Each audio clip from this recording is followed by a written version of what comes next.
So the idea, sorry, hey everybody, I'm letting you know I'm about to start. So I should have pushed the button earlier. I'm recording the lecture. So by you staying here during the meeting, you're giving your consent to be recorded with your questions. It's not up yet, it's going. Yep, she said it. Okay. Whoever that was, I heard somebody. That was the salt bridge idea. That idea was the point that we had to get down. And so the idea of a battery, remember, is that in the middle of a battery, there's got to be something that keeps the parts separated so that on the shelf at Walmart, the battery won't go off. But somehow when I bring it home and I connect the two ends with a wire, the electrons will leave one end and go to the other side. And so the salt bridge is an essential part of a battery. So I got this example I want to show you then. Actually, is this the one I had? Actually, I want to go back for a minute, okay?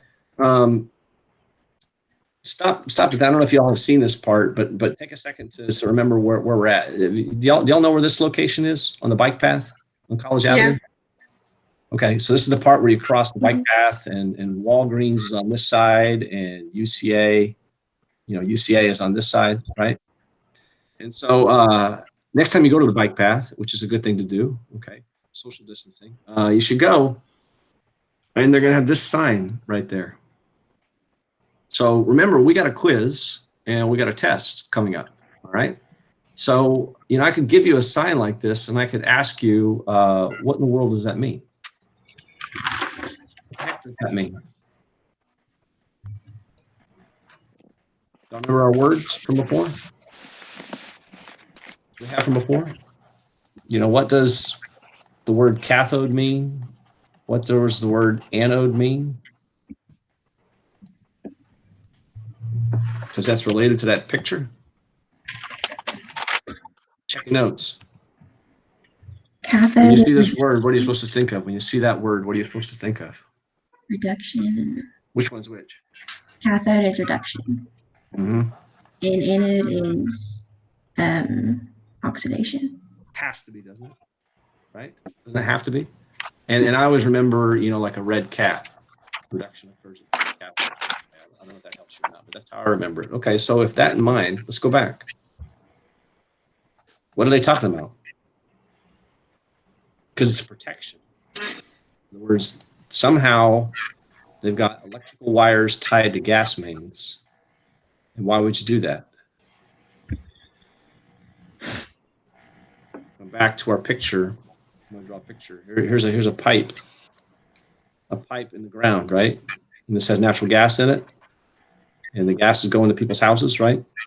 Do you want that pipe to leak? No. Okay, yeah, because a hole in the pipe would allow the gas to leak and could cause explosions and waste product, neither of which would be good for the gas company. So what would happen to metal pipes if you bury them in the ground? What could happen to them? Let's say the pipe is made out of iron. I know what happens to my, I heard it, go ahead. You could rust. Okay, it could rust. And rust is iron becoming iron 3+. So I got to ask you, is the action of rust, what's happening to the iron? Is the iron being oxidized or reduced? Is oxidation loss of electrons or is oxidation gain of electrons?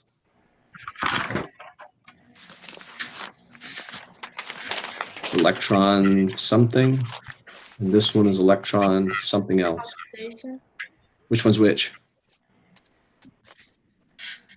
Oxidation is loss or gain? Yes. Loss. And this is gain, right? Yes. So what's happening to iron then? Iron is undergoing oxidation or reduction? Oxidation. Mm-hmm. Okay. So what the gas company wants to do is the gas company wants to prevent oxidation. Because if it lets its gas pipes oxidize, you're going to get holes in the pipes and the gas will leak out. So now let's go back to the picture. So then what does this mean? What are they protecting? The pipes? Yeah. And what do you want to stop the pipe from doing? Oxidizing. Mm-hmm. And so what does this word cathode mean? It means it undergoes reduction, which is the Mhm. opposite of oxidation, so it'd prevent it. You see the language, see the jargon? I mean, this kind of jargon is really common. And so the idea is there at that place on College Avenue, they literally have a conduction, something hooked to electricity coming from the power lines. So this pipe always has a low amount of electricity attached to it such that the pipe can't ever be oxidized. The iron can never become iron free. And so the reason why I like to bring this up, all right, is I want you to appreciate that redox is everywhere. This is yet one more example of where you see these words out in the world around you. You see it in pans at Dillard. We talked about anodized aluminum. You see it in pipes that are buried in the ground on the bike path near College Avenue. All right, so that was meant to be a review, meant to be kind of an indication of if I gave you this picture on the test or in a quiz and asked you questions about it, would you know what cathode means? And if I told you that iron becomes iron 3+, would you know that's oxidation? These are things you got to be asking yourself to make sure you understand that. All right, so any questions before we move on? No. All right. Take home message here we said was salt bridge. Okay, that's what we said was the key part here. Okay, so what did this mean? Because here's two examples of it. What's that mean? Because Powerade helps replenish minerals lost in sweat. If Mike was here, that's what he would say. Okay, and this is sodium. What's the charge on sodium ions? If you look at a periodic table, hopefully you guys have a periodic table handy. What's the charge on calcium ions? What's the charge on magnesium ions? What's the charge on potassium ions? Y'all remember? Sorry, I don't have a periodic table. It's pretty bad for me not to have one, but. I know salt is a positive and a plus. Sodium is +1. What about calcium? Do you remember?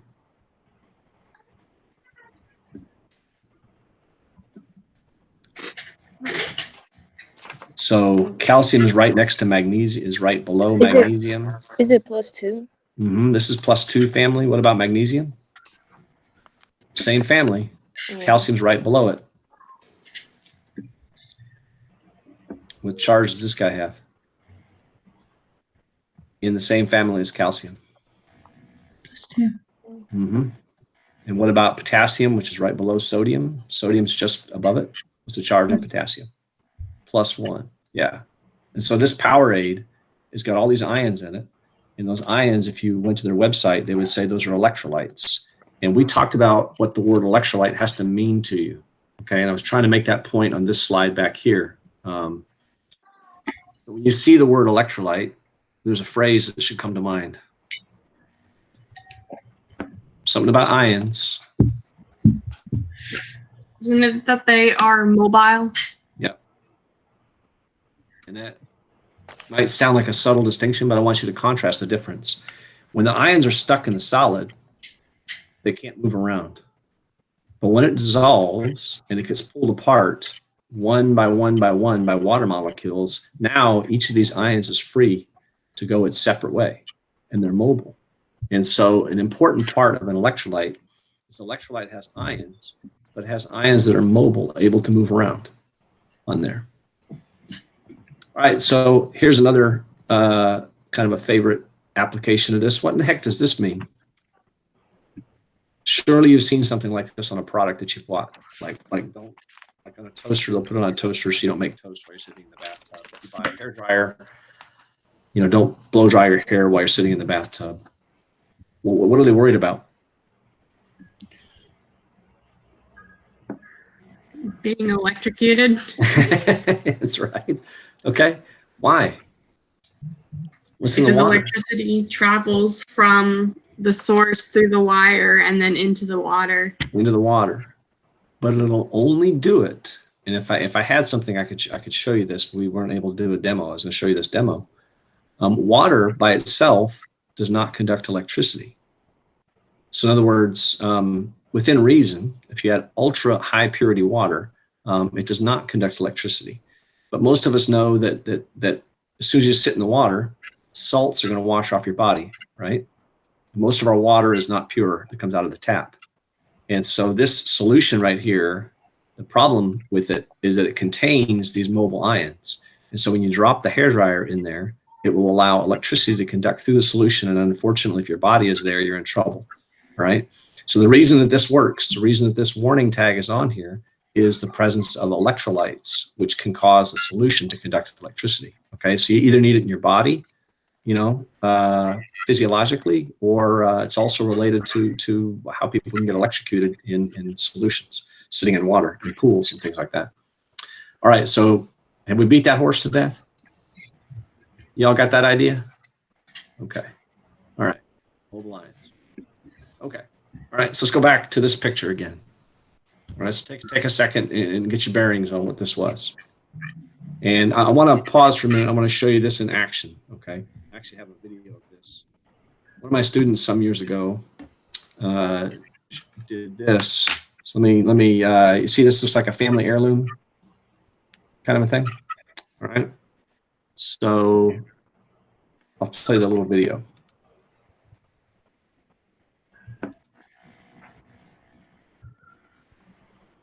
So they got aluminum foil in there. They've got baking soda in there, and they just poured a little cup of hot water. 2 cups of hot water.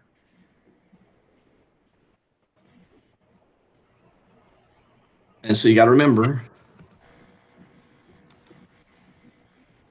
this is what it looked like before.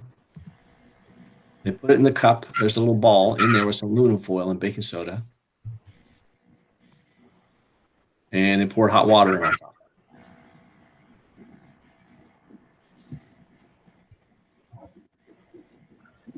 Okay, let's go over here. Then they lifted the guy out. And I want you to see the difference. Okay.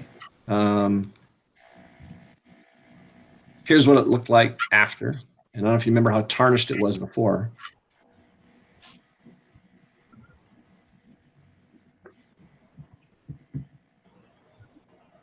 Okay, and it came complete with music too. Okay, all right, so go back. So this is that idea, except somebody is selling you this piece of aluminum. So this thing down here is just plain old aluminum. Piece of aluminum, like a piece of aluminum foil. So you really don't need to buy this product at $25. You know how much aluminum foil you can buy for $25? That's incredibly expensive. But I want to go through this example. I want you to tell me, let's think about who is being oxidized in this, who's being reduced in this, and where's the electrolyte? So let's think this through. Beautiful shiny silver has no charge. But silver is one of these metals that if you expose it to air and other things that are in air, it can develop a charge. And so when you go from here to here, is that oxidation or reduction? Reduction. Is it electron loss or electron gain? Gain. This goes from here to here. Is that electron? Well, it becomes positive, doesn't it? So when you go from here to here, you're going to release an electron. So is this oxidation or is that reduction?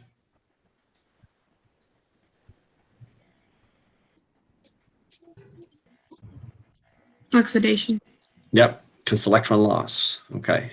Now, what you want to do, however, is you want to reverse that process. You want this to happen, right? You want to turn this tarnish back into beautiful, bright, shiny silver. So you don't want to do that.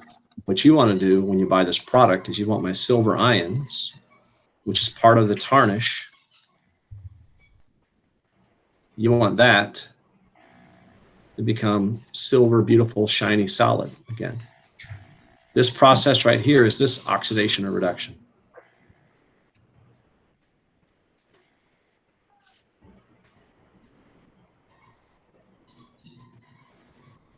Which is it?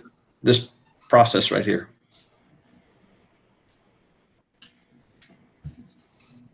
Reduction. Reduction. Just electron gain, right? Okay.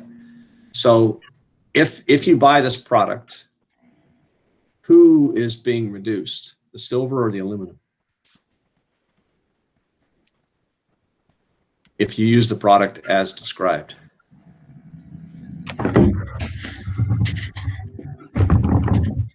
It's getting kind of messy. Wouldn't the silver be undergoing reduction because you're Yeah. getting rid of the tarnish, and then the aluminum would have to undergo oxidation to counteract or cause the reduction. Yeah, this is what you want to have happen to the silver ions. You want this to happen. And this is, one more time, is this reduction or oxidation, what you want to have happen to the silver ions? Reduction. This is reduction. And so I heard somebody say, was it Eli who said that? Yes. Okay, so Eli said that somebody else has to be oxidized, and that somebody else is the $25 of aluminum foil that you're buying, although it comes with stars. Okay, so to be fair, you can't buy aluminum foil with stars at the store, so it does have stars in it. It looks official. Anyway, you want that to be oxidized. And so this aluminum, to beginning as a metal, if it gets oxidized, what's it going to turn into? Aluminum will have a positive charge or a negative charge when it undergoes this change. Positive. And if you look at your periodic table, aluminum is in a family because it's 3 electrons away from neon. Aluminum is in a family where it will lose 3 electrons. And so who in this process is oxidized? Aluminum or silver ions? Aluminum. So aluminum is oxidized in this process, and silver ions are reduced. Any questions on that? Now what I want you to do is I want you to read this, and I want you to tell me where the electrolyte is.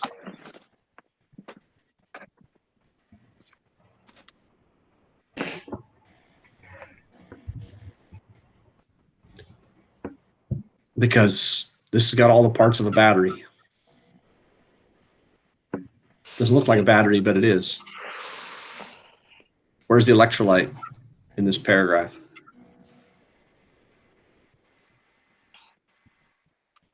And it's important that you understand this because you're wondering what your quiz or your test will be like. Well, I'm going to give you pictures like this and ask questions, okay?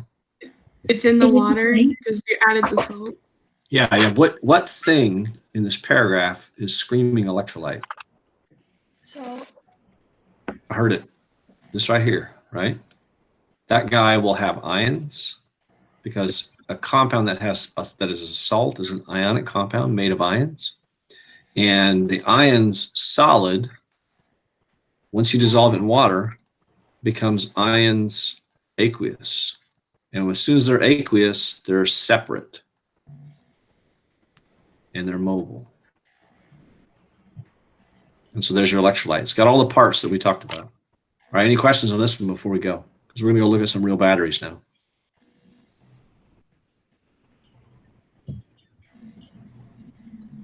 All right. What does every battery have to have? What are some things that a battery has to have? Make a list. This is an apple. It doesn't look like a battery, but that's what we're going to do tomorrow in lab. What does a battery have to have?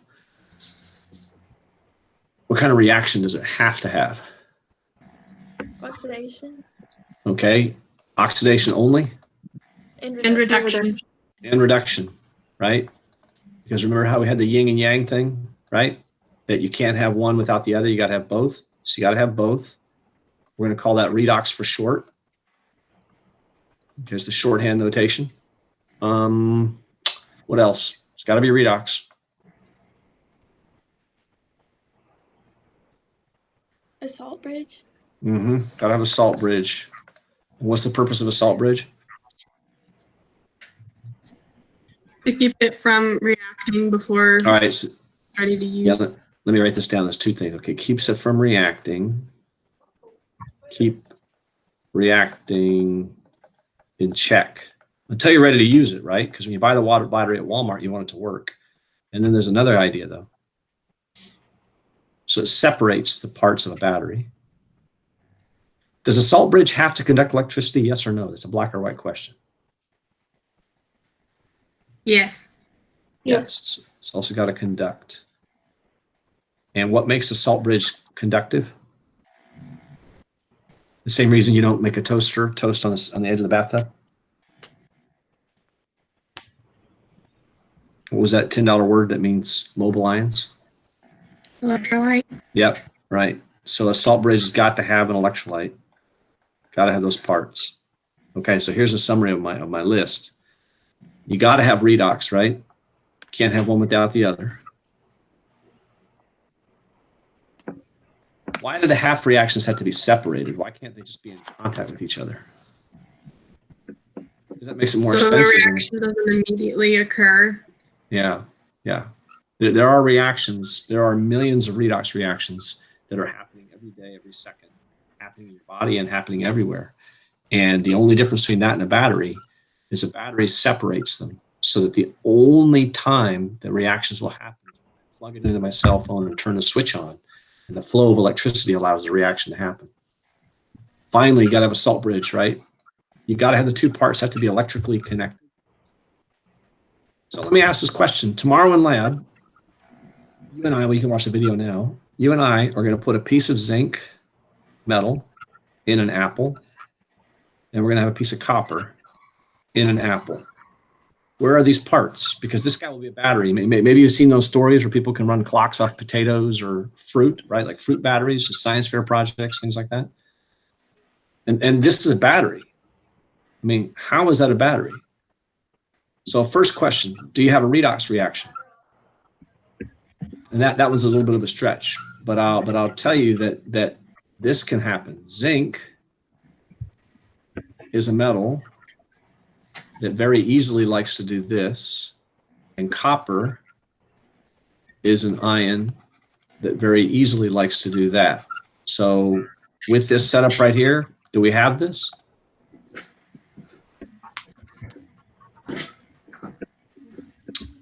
Are they separated? Yeah. In what way are they separated? Like these chunks of metal are not allowed to touch each other inside the battery, so there's a gap in between. Mm-hmm. And but are they connected? Where's the salt bridge? Where's the salt bridge in this picture? It's the apple.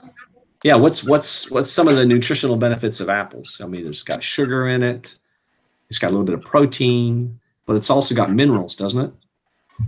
Minerals which in the apple juice, if you took pure apple juice and put electrodes in there, you can electrocute yourself with apple juice because it has mobile ions that are separated that are able to conduct electricity. All right, so it's important that you know these, okay? And if you ever, like we're about to do, see battery pictures, you should go looking for those parts because they're always going to be there, a part of any battery. All right, any questions? Well, let's look at a battery. This is actually one of the homework questions, okay? So let me take a second.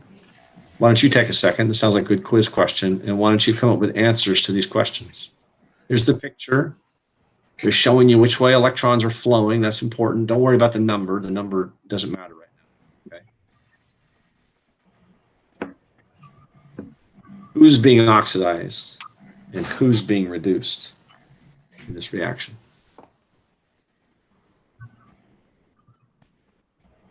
And just so you know, my dogs are about to go crazy because the UPS guy is delivering stuff at the door. So it could get loud here. I'm in the other room, but.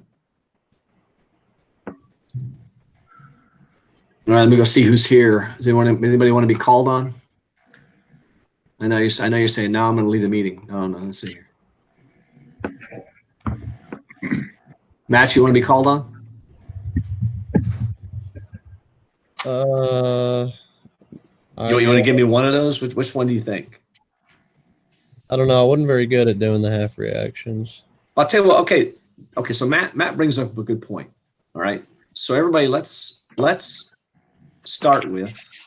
There's got to be somebody who's undergoing oxidation. There's got to be somebody who's undergoing reduction, right? Let's start with that. So where are electrons going? To the silver ions or to the zinc ions? To the silver. Silver. Okay, so over here, are electrons being consumed or produced? Consumed. Consumed. Electrons are being consumed. Well, we could say this is electron gain, couldn't we? Yes. You could say that? So that means silver ions are undergoing reduction or oxidation. So I'm going to write that down. Here's my silver ions. They're gaining electrons, going to make silver solid. Well, then who has to be doing oxidation? Zinc. Zinc. Okay, zinc metal, because this guy has already lost his electron. This guy has it.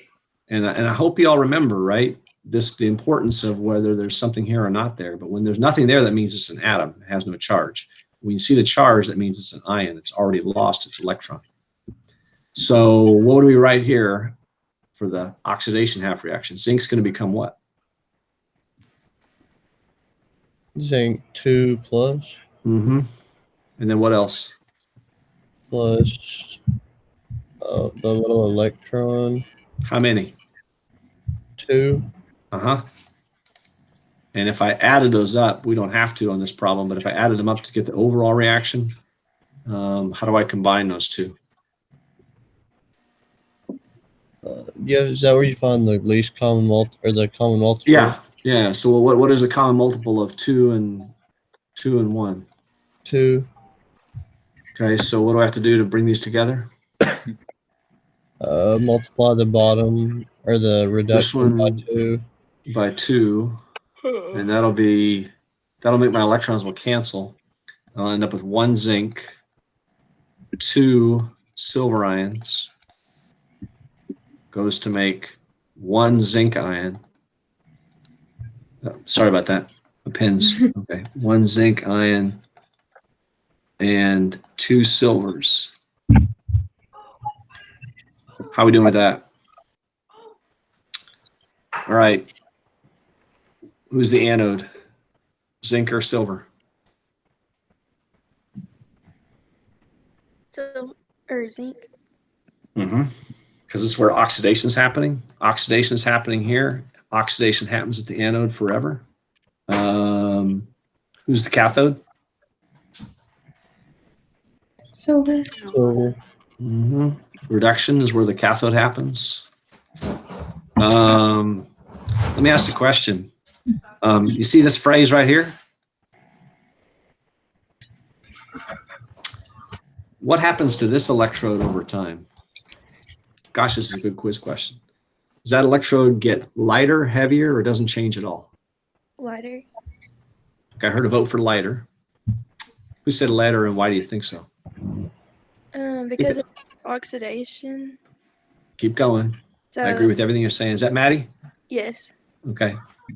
So it gets smaller because I don't know. Yeah, I mean, these guys right here are losing their electrons, right? They're going up the wire. And when they do, they become this, don't they? Mm-hmm. And these guys are now ions that are aqueous, and now they're mobile. So literally, the metal loses the electrons up the wire to the other side and becomes ions that are now part of the solution. And so over time, literally, this electrode, pieces of the electrode will get eaten away in there. And literally over time, more silver will start to pile on the outside of this electrode. This will get heavier. Right, how are we doing? I'm going to tell it to you like this. I think that this is about as straightforward a simple battery question as you could have. And this is one of the homework questions, so they're in the book. Last question to see if you're with me. Which ions are moving this direction in the salt bridge? Positive ions or negative ions are moving in that direction? And if you're sitting there on the test, here's how I remember it. Okay, I'm sitting on the test and I have to remember this, so don't trust it to chance. If I have negative things going in this direction, then which way are positive things moving? The other way. They're moving exactly the opposite direction. Okay. So with that idea in mind, let's go back here. This is one big loop. What's moving in this direction? Negative things or positive things? Negative. Negative guys are moving in that direction. And this the electrons are going, right? And so if I'm going in this direction, am I following the route of the electrons, same direction? Or am I going opposite to that direction? Opposite. Opposite. Look carefully. I'm going to follow it. I left the zinc, come through the meter, come down over here. And then over here, if I was somebody negative, wouldn't I be going this way? Yes. Look, I mean, it's kind of hard because it doesn't look like a circle, okay? But you got to follow it carefully. Negative things are leaving. They're coming around, and they're going down, and they're following that loop, aren't they? So which one of these two is moving from right to left? Negative. Negative guys are moving right to left. That means that positive guys are moving in this direction. How are we doing? I'm going to pause. It's a real mess. The slide is a mess. I appreciate that. But ask me questions before we leave because we're going to look at some more batteries. So in the salt bridge, it moves exactly the same as the. I guess the writing all over is kind of confusing me. So It's a like, mess. Here, let me do you what I can. explain Hold on. that? Yeah, let me try to clear this mess off. Hold on.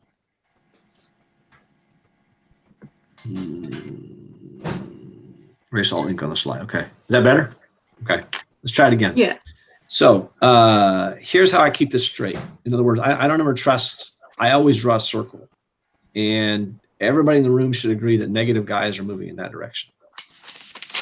Mhm. And if I follow that, that means negative guys are coming down here. That means negative guys, not electrons, but ions, are moving in this direction. Y'all see that? Let me change colors then, if I can. Ink color, make it blue. Okay, let's try that. So that must mean that positive guys are going in the opposite direction, doesn't it?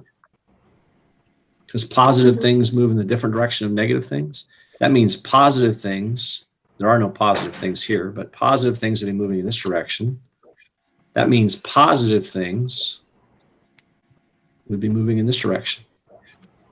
And so on my salt bridge, my cations are moving from the zinc side through the salt bridge to the silver side. And my anions are moving from the silver side to the zinc side. How about now? They move in the same direction. Opposite directions. Take a look. My Opposite. positive guys are going that way, and my negative guys are going the other direction. Okay. Just like I had on that really simplified picture like this, okay?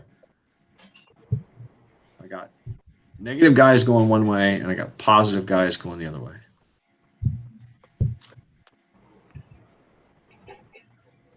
How about now? Yeah, that makes more sense.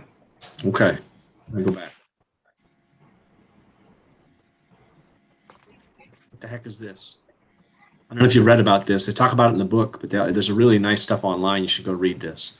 But why in the world would you have a battery in 300 BC? I think that's BC. Or is that AD? It is A. Is that CA is Christian era, I think? Okay, that might be AD. Okay, anyway, but long time ago. That's the point. What the heck is that? Well, if it's a battery, it's got all the parts of a battery, doesn't it? What were the parts of a battery? We should make a list in case we forgot. What were the parts of any battery? Even ones that are from 300 AD? Redox. Okay, write this down. Redox. Redox. Okay, let me write this down.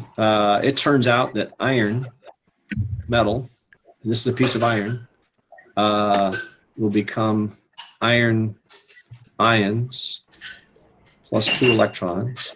And it turns out that copper ions will become copper metal if I add 2 electrons. So we definitely have redox. What's in the parts of a battery?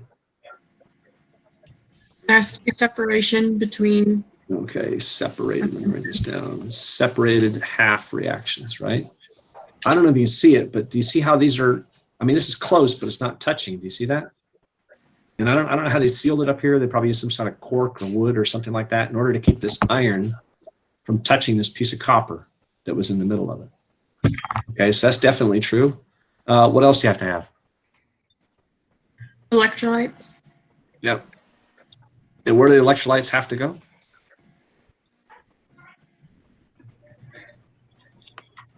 Where does the electrolyte have to be? I'm having a hard time seeing the blue. Let me change my color.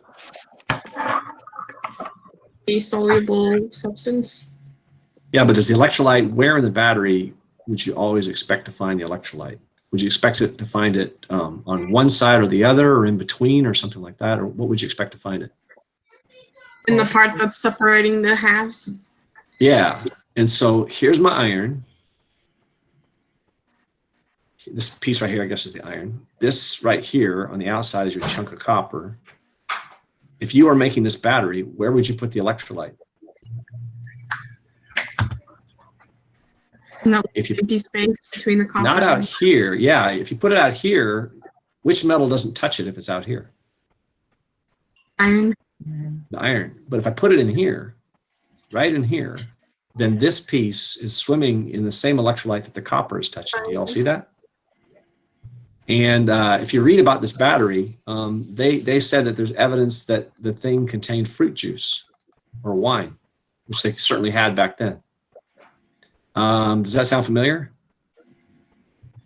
Should sound just like my Apple battery, right, from before, except this is from 300 AD or 300 BC. 380, I think is what it is.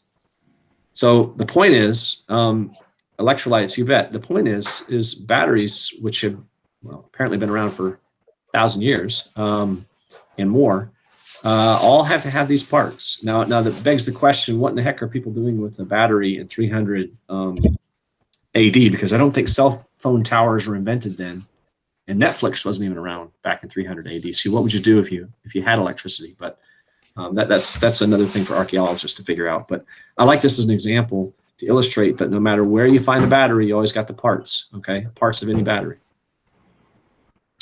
How are we doing now? This is just an example of it. Are you okay with that? All right. Now, this is a figure from your book. I'm going to watch my clock. I'm going to give you 5 minutes, okay? And I want you to get your bearing on here. I want you to find all the parts that we talked about, okay? This is a battery like you would buy at Walmart, like a D battery or a C or a AA or something like that. If you cut it open, there's a piece of graphite running right down the middle of it, okay? I want you, because here's the two half reactions, and I think Matt said he was an expert. I thought that's what he said. It was a garbled connection. But Matt, or whoever, everybody, I want you to come up with the overall chemical reaction for this battery. And I want you to find all the parts from the picture. Can you find all the things we talked about? So I'm going to give you about I'll give you about 4 minutes here. So I'm going to shut up for 4 minutes. I'll be here to answer questions, but I will try not to talk for 4 minutes.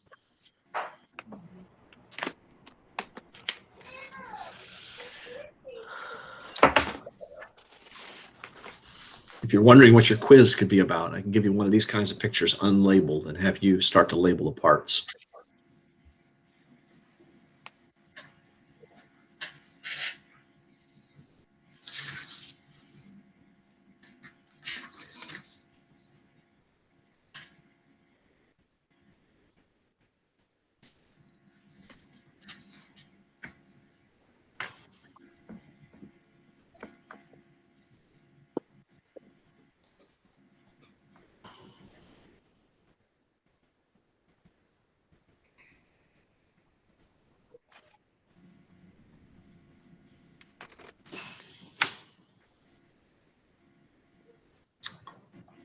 We've had 1 minute go by, so I'm going to do something. So I'll mark off the time as we go.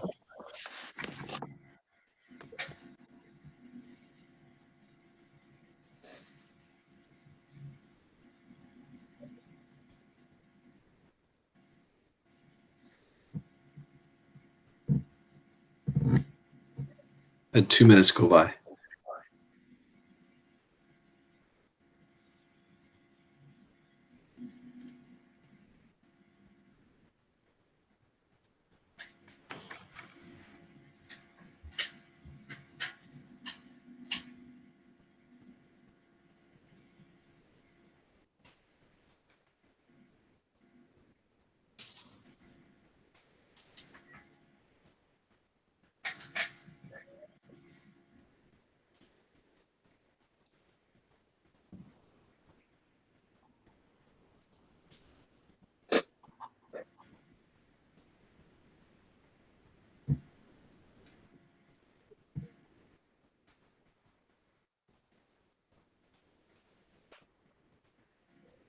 3 minutes has gone by.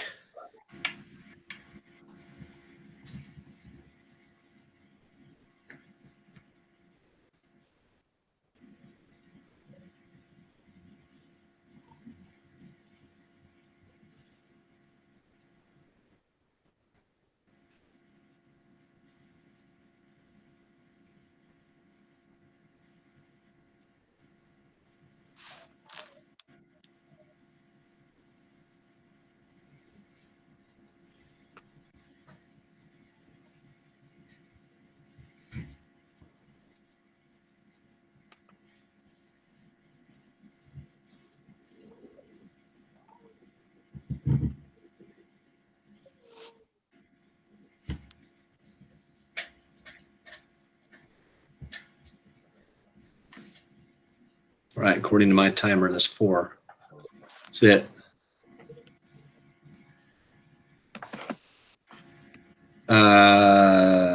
Cathode reduction. How do you know this is reduction? If I gave you that half reaction on a quiz, because you don't have to memorize half reactions. So set yourself at ease. You don't have to memorize half reactions. How do you know this is reduction, though? It's gaining electrons. Mm-hmm. And if it gains electrons, I noticed that on the nuclear worksheet, which I've graded and I'll hand back electronically. Some people are putting particles on the wrong side of the equation, like in your nuclear decay. And so when you talk about something decay, that particle that is given off will be on the product side. But if it gains it, it'll be on the reactant side. And you know this is oxidation because oxidation produces electrons. So electrons are a product. All right, Matt. Is Matt still with us? I think Matt's still with us. Matt, how do we combine these two? Do you do the multiple again? Okay, what's the common multiple of 2 and 2? 2. Okay, so we could just add this to this, right? Yes. And if I add it together, that will cancel, won't it?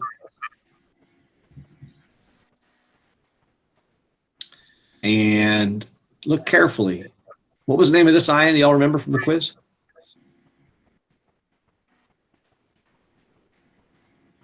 The hydroxide ions. You may remember last thing on hydrox cookies, but those will cancel those guys. Does it matter like which side they're on if they cancel? Do they have to be on opposite side? All right, good question. Matt asked the question, do they have to be on opposite sides to cancel? And who can answer his question? That's the best question so far today. What do y'all think? Do they have to be on opposite sides to cancel? Yes. Yes. The answer is a yes. And Matt, you may remember from your days of algebra, like if I had an A on one side and a 2A on the other, I could cancel one of the A's, couldn't I? Yeah. This is what we're doing. We're thinking of the arrow as like an equal sign. Okay. And so the idea is, if I got room here, let me see if I can get some room. It's a mess.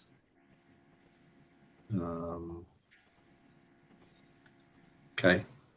When I add these together, that will cancel, that will cancel, that will cancel, that will cancel, and I'm going to get 2 of these guys. A water, right? Because that didn't cancel with anybody. Right. I got a zinc. And remember, nobody in this room is memorizing these half reactions. Nobody is memorizing these, okay? I will give you the half reactions and ask you questions. It's beyond the scope of the course to have you memorize half reactions. Please don't worry about that, but you do need to understand them. Then I got one of these left. Plus this guy right here.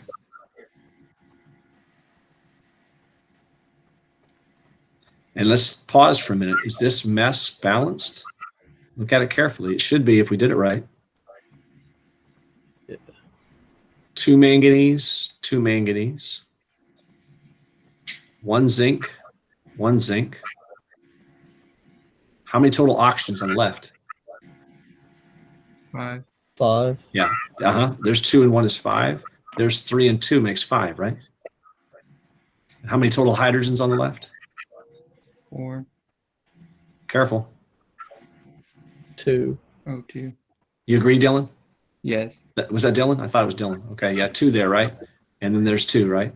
So that means this guy's balanced. What happens to these guys when they get old? Like you go to your remote control or you go to your favorite electronic device and you open it up and say, oh man. You ever had that experience? Open up a flashlight that's been sitting in your garage for like a year and you haven't looked at it in 2 years? Maybe you've noticed stuff starts to seep out. Have you ever noticed that? Like there's this white crud. Surely people at some time in your life have seen the white crud leak out into your favorite electronic device. And you may know that some of these batteries are called, people sometimes say, well, that's battery acid coming out. These are called alkaline, which is the opposite of an acid. They're actually basic. And so what's seeping out is this junk, which is corrosive, and it can eat up your metals. To be an electrolyte, that has to be made of ions. What ions are in that electrolyte?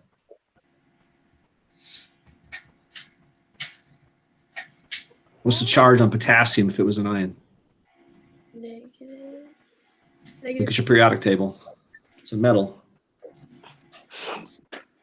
What would be the charge on potassium? -1. Take a look at your periodic table. Or +1. Uh-huh. I heard it. Yeah, +1. And this has got hydroxides in there. What's the charge on hydroxide? -1. Uh-huh. Okay. Let's see.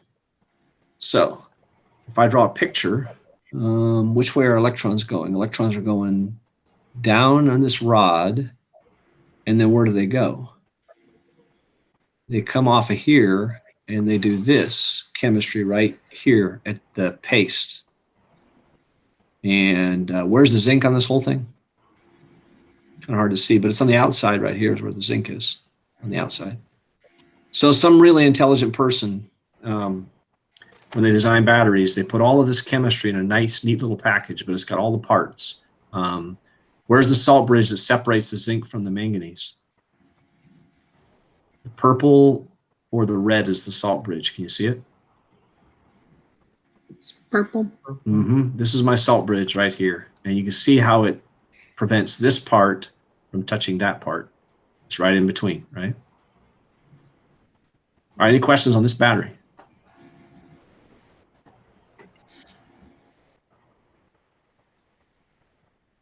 All right. This is another homework question then. I'm gonna do the same thing here. I'm gonna shut up. And I'll give you 4 minutes, okay? I'm gonna shut up and I want you to answer this homework question. Remember that we've got a quiz and a test coming up. And so you're wondering what the questions could be like. They could be like this. So I'll be quiet for a while. In fact, I'll get a drink right now.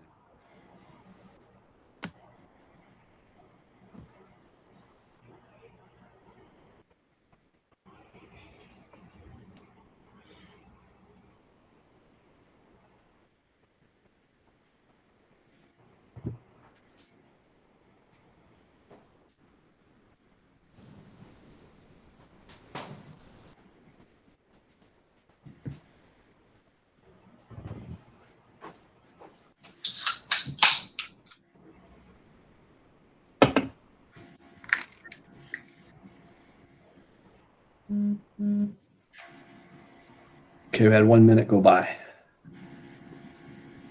We're gonna go for 4 minutes.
2 minutes gone by.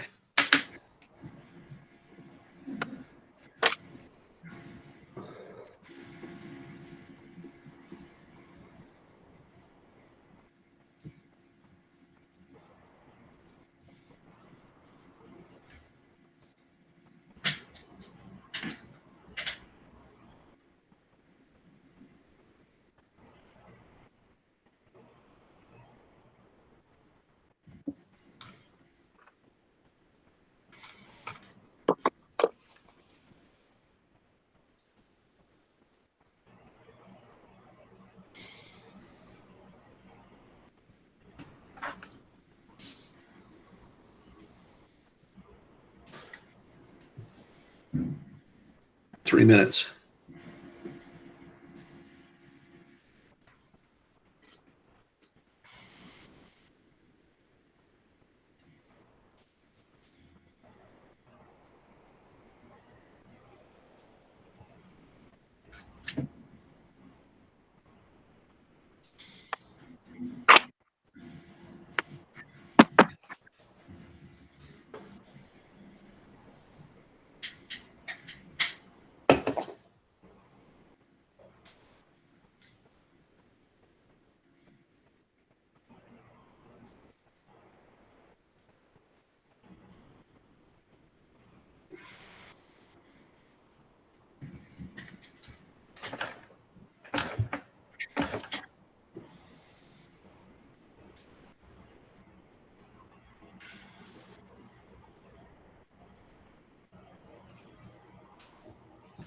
All right, my clock says 4. How do you know these two half reactions are incomplete? Doesn't show the electrons. Right. And so the first question they said was, they said balance the charge. And electrons are negatively charged, right? So all we can do is make something more negative or less positive. That's all we can do. So let's take this first example right here then. What's the total charge on the right-hand side right now? 0. Mm-hmm. What's the total charge on the left side right now? I heard you. It's right there, right? What's the total charge over here? -2. Yeah, we got 2 negative over here. So somehow we also got to have 2 negative on this side. Because right now it's got no charge.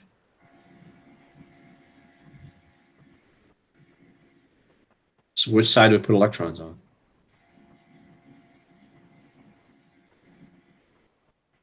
Electrons are going to go on the right or the left? Right. Uh-huh. And how many? 2. Because if I put 2 negatives over there, I get the same charge on the right as I have on the left, right? So if this is the other half of the battery, we kind of already know which side of the battery the electrons have to go, on the product or the reactant side on this half reaction. Reactive. It's going to have to go over here, right? The question is how many? What's the total charge on the right side here?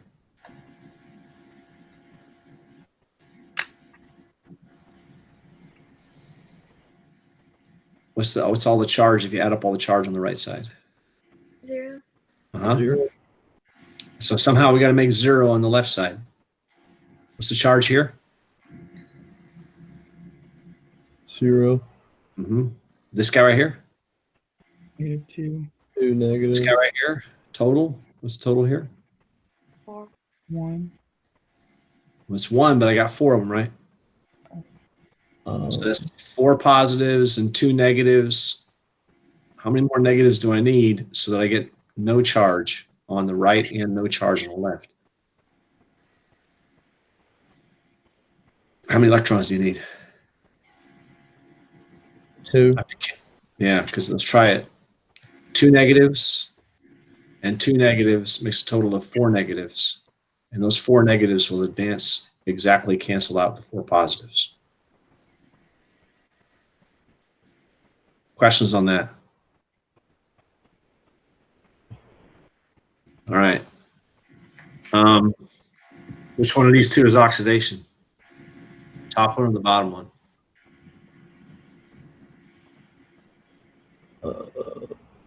What does oxidation mean anyway? Again, Losing. Losing electrons. yeah, which one? The top or the bottom half reactions losing electrons? Top. Mm-hmm. This one's oxidation. That means this one has to be reduction, right? If you ever get these wrong, then you know that reduction has to be the one that's, so if you've got one right, the other one has to be the opposite, being consumed. All right. One of the electrodes, let's do this last question. One of these is made of lead. The other one is a lead compound. Anode and cathode. What do those words mean? One means one, the other one means the other. Cathode means reduction or oxidation. Anode means reduction or oxidation. Anode is oxidation. Anode's oxidation. Okay. Cathode has to be reduction. And therefore, this one up here, anode or cathode? Anode. Mm-hmm. And this one right here? Cathode. All right, so now I'm going to ask you one final question. If you were to cut this battery open, all batteries have a positive side and a negative side. Which one of these is the anode? Let me get a clean slate here. Hold on a second, okay? So here's a battery. And I have anode. What happens at the anode? Oxidation reduction happens at the anode. Oxidation. Oxidation. And then I got cathode is going to be reduction, right? So that means the battery's got a positive side and a negative side. And if I hook it to a wire, which way are electrons going through this wire? Negative to positive. Clockwise or counterclockwise? Counterclockwise. Electrons are going this way, right? So over here, are electrons being lost or gained? Lost. Lost. Lost. So this is the anode or the cathode? Anode. Anode. Yep. And this over here would be the cathode, which would be electron gain. Let's go back to our battery picture. Clear this mess up.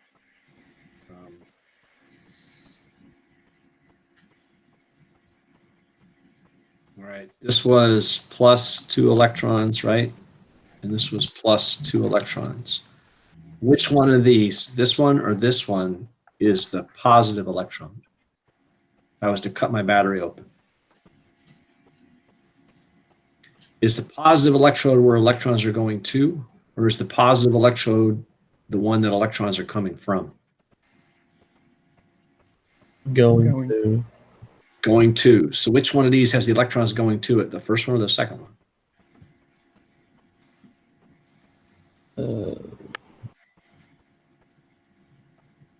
Are electrons going to this electrode, or electrons coming from this electrode?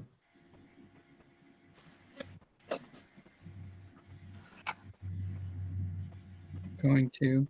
Because they're being consumed. And so the positive electrode would be the cathode, because it would be the place where reduction's happening. And so if you cut this battery open, this is what you would find at the positive electrode. You'd find this, and we're going to see a picture of one of these in a minute, but it's got lead 4 oxide on one side. It's got sulfuric acid in there on one side. And if you cut your battery open, your car battery, this would be the negative electrode, and it's got a hunks of lead metal on that side over there. All right, any questions before we go look at an actual picture?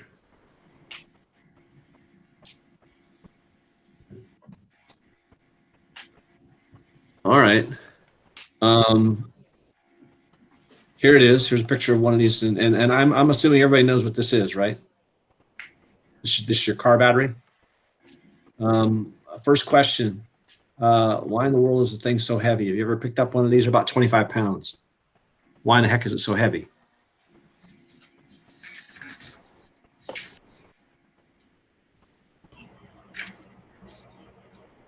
What part of the battery would make it heavy? Maybe you know something about some of these chemicals. What's this guy? Lead. Uh-huh. And do you know the lead to be heavy or not very heavy? Heavy. Incredibly heavy, right? So I'm not a fisherman, but if you're a fisherman or if you fish, you will use lead sinkers because lead sinkers are very dense and they'll pull your hook to the bottom where the fish are down at the bottom because you want to catch the big bass, which are going to live at the bottom of the lake under the rocks and the branches, okay? And so if you look, this overall reaction is just the one we had before. The only difference is it's the half reactions added together. Okay, so if I add these two half reactions together, Matt would probably tell me that the electrons would cancel. I don't want to put words in your mouth, Matt, but is that what you would say? Yes. Okay, Matt would say the electrons would cancel. I would bring all this stuff down and I would add it up and I would get this overall balanced reaction, except that I think I should have two waters. And mine's not balanced, so I'll get two waters. Where's the salt bridge?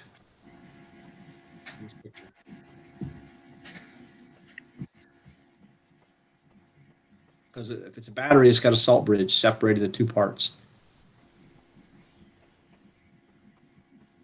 Hydrogen sulfate. Mm-hmm.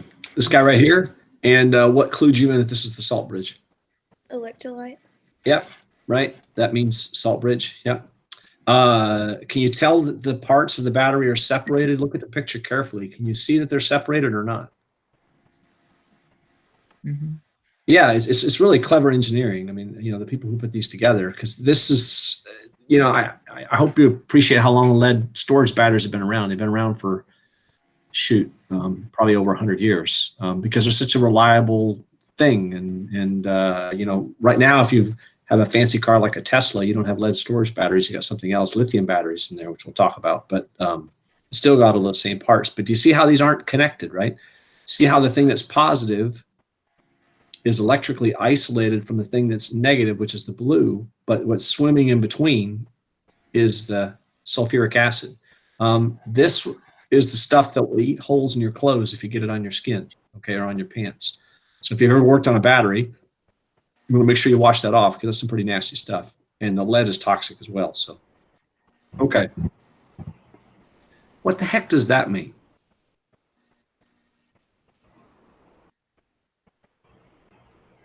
I don't know if you know about your car battery, but the purpose of the car battery, let me go back.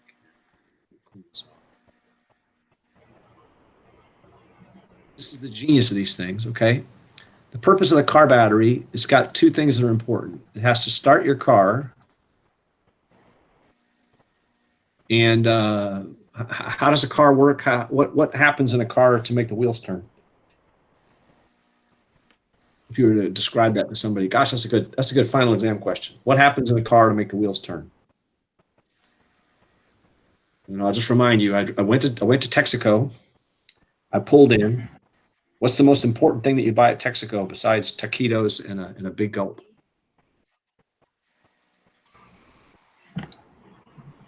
Why do people go to Texaco? Why is Texaco in business? Gas. Mm-hmm. And what are we going to do with the gasoline? Put it in your car. And then do what with it? Burn it. I'm going to take that guy, and gasoline is a hydrocarbon. I'm going to combine it with what other ingredient to burn it?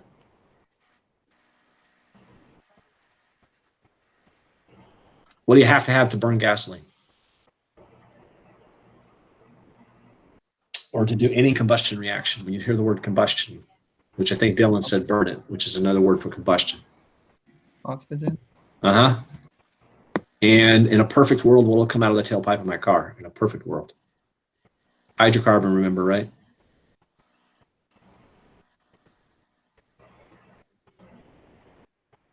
So hydrocarbon will be something like methane, or gasoline is like C8H18. What do you get for products when you burn gasoline? Two really common, popular products. Water. Mm-hmm. And CO2. What was the other one? CO2. I heard it. What was the other one? CO2. Yep. Okay. Got that. All All right, so you got to start the car. You're going to provide the spark, and I'm watching the time. We only got 4 minutes left. So the spark ignites the gasoline.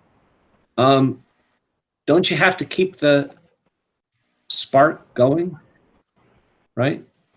Like if you don't keep producing sparks, the gasoline that's squirted in there will not keep blowing up. And so you want to keep that going.